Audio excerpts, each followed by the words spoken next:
Merci bien.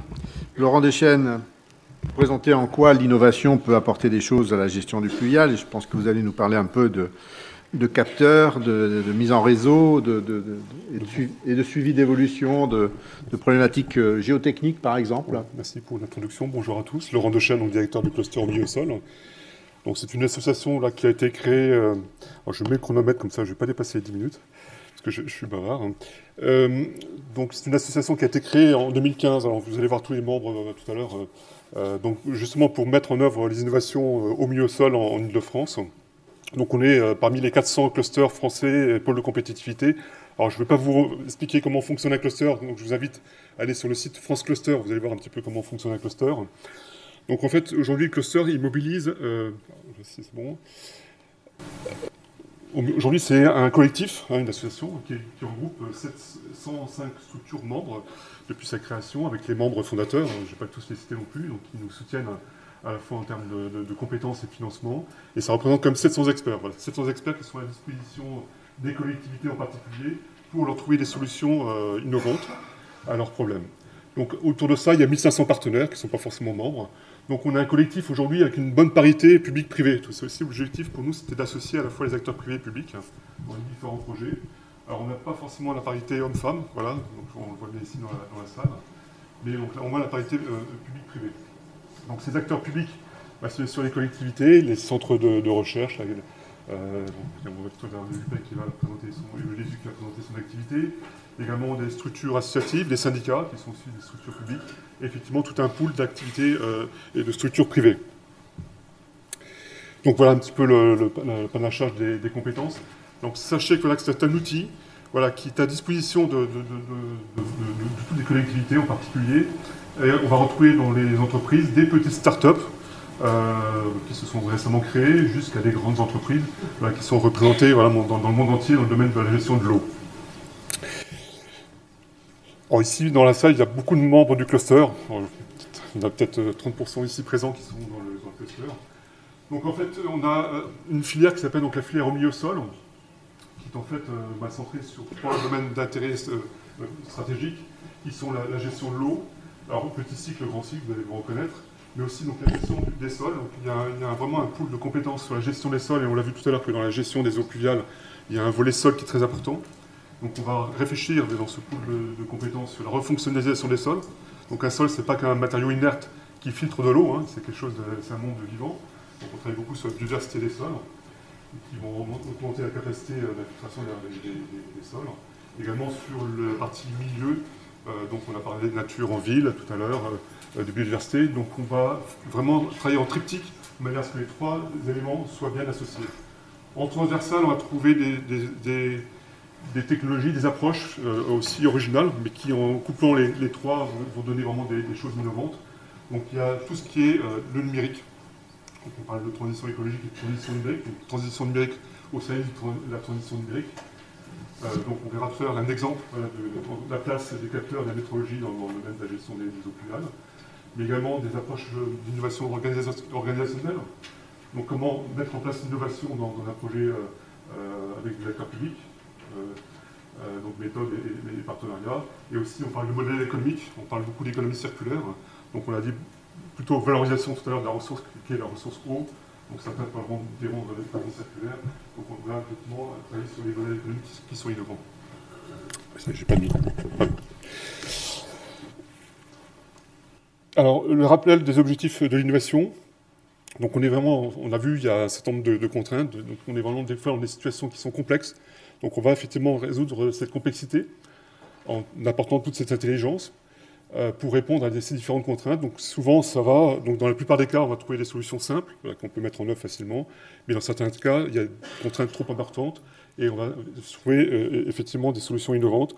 Et souvent, on est quand même sur les zones denses urbaines, donc avec des sols ou des sols en particulier très anthropisés. Donc on va falloir trouver des solutions pour faire l'infiltration sur ces sols qui sont compliqués. Répondons aussi à des enjeux. Je ne vais pas tous les rappeler. On les a tous vus, quasiment listés, hormis l'enjeu quand même de développement économique. Le cluster, avant tout, c'est aussi un outil de développement économique. Donc on voit qu'on a beaucoup d'entreprises qui innovent, Et on sait que l'innovation, c'est un facteur de compétitivité de nos entreprises. Donc en faisant travailler ces entreprises, les chercheurs sur l'innovation, on contribue aussi à la performance de nos entreprises françaises.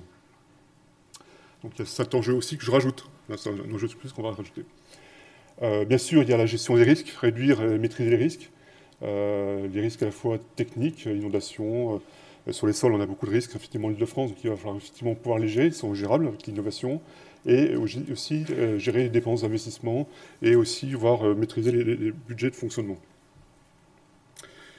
Donc les principes de l'innovation, c'est, il n'y a pas que l'innovation technique, on a mis effectivement une petite innovation technique, on est également sur l'innovation organisationnelle, et usage, on a parlé tout à l'heure de multi-usage, multifonction. Là, on parle d'usage et on associe à la notion d'usage cette notion de démarche participative. Concevoir en mode participatif et pluridisciplinaire. Face à votre projet, finalement, vous allez assembler une espèce de puzzle. Donc le puzzle avec toutes ces compétences, toutes ces innovations. Donc il va falloir les chercher. Ce n'est pas que les innovations dans le domaine de l'eau, on l'a vu, il y a des compétences dans d'autres secteurs. Également impliquer dans une collectivité les différents services qui vont être liés à votre projet d'aménagement et de gestion des eaux pluviales. Traiter à différentes échelles, donc soit on est sur les échelles globales, sur les échelles d'opérations urbaines, on verra tout à l'heure cet après-midi des exemples à cette échelle-là, soit effectivement on est à l'échelle vraiment du projet, et une fois que le projet et les travaux sont terminés, il y a aussi à gérer les agréments, les externalités dites négatives, et là, dans l'urgence, l'innovation peut permettre de trouver des solutions. L'innovation se veut aussi frugale, trouver des solutions relativement simples, mais souvent l'innovation c'est une croisée de différentes solutions techniques qui ne sont pas individuellement innovantes, mais c'est l'ensemble qui devient innovant. Ces innovations sont également accessibles, durables et réversibles. Donc on peut, comme on est dans une démarche d'innovation, souvent dans une démarche d'expérimentation, donc il se peut que l'expérimentation ne fonctionne pas, donc on va effectivement pouvoir trouver une solution plus éprouvée. Les clés de l'innovation dans un projet, donc c'est tout projet, on va dire de manière générale, mais c'est d'autant plus vrai dans l'innovation, donc il faut vraiment une vraie gouvernance de projet. Il y a les financements, donc on a évoqué tout à l'heure les financements, donc il y a des financements qui sont dédiés à l'innovation. Donc je suis intervenu tout à l'heure pour dire qu'il y avait la région Île-de-France et la ville de Paris aussi qui mettent en œuvre des financements spécifiques à l'expérimentation, qui ne sont pas forcément liés à l'eau, mais qui sont des expérimentations in situ, vraiment au niveau des villes. Il y a un aspect juridique, réglementaire, mais aussi juridique dans l'innovation. Donc dans les marchés publics, voilà, il y a un décret mars 2016 dans les codes des marchés publics qui facilite en fait l'introduction, l'innovation, l'expérimentation dans les projets d'aménagement et dans les achats publics. Il y a aussi toute une problématique d'organisation. Donc l'innovation suit des processus d'organisation. Donc là aussi, on va retrouver différentes méthodes d'ingénierie de l'innovation. Qui sont même normées au niveau européen. Il y a des normes qui sont sorties au niveau européen pour que ce management soit partagé. Et aussi, l'essentiel, la compétence associée au projet d'innovation, donc qui passe aussi par le biais de la formation pour les agents des collectivités. Alors, on a des projets qu'on nous soumet. Donc l'objectif cluster, ce n'est pas nous qui faisons effectivement l'expertise, hein, c'est nos membres. Donc on a soit des projets qu'on accompagne individuellement, donc c'est du bilatéral, donc on va mettre en place une relation entre deux entreprises, une entreprise et un laboratoire, une entreprise et une collectivité, ou soit ça va être plutôt en mode collectif, on va plutôt nous favoriser le mode collectif, donc soit sur des ateliers d'échange, donc tout à l'heure on verra un petit peu un petit modèle d'échange sur des projets, des cas d'études, ou soit c'est en groupe thématique, donc on va prendre plutôt en prospective des sujets voilà, qui vont être partagés parmi un certain nombre de membres. Donc là, j'ai donné comme exemple, on a un groupe thématique sur la gestion numérique des eaux pluviales. Donc dans notre cluster, on a une quinzaine d'entreprises, laboratoires, vraiment dédiés à la partie numérique.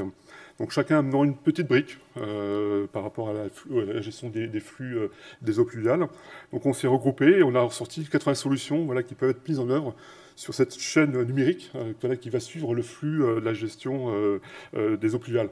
Donc ça va de la détection de la goutte d'eau dans les nuages, de la forme de cette goutte d'eau, jusqu'à l'infiltration, la cinétique d'infiltration dans les sols, voire jusqu'à la nappe phréatique et les remontées piézométriques. Donc on est une entreprise qui a développé en Île-de-France une technologie de mesure piézométrique. Donc là, les exemples que je viens de donner. Donc là, le groupe de travail représente voilà, quelques membres du cluster qui se sont spécialisés dans la partie numérique. Voilà pour notre intervention.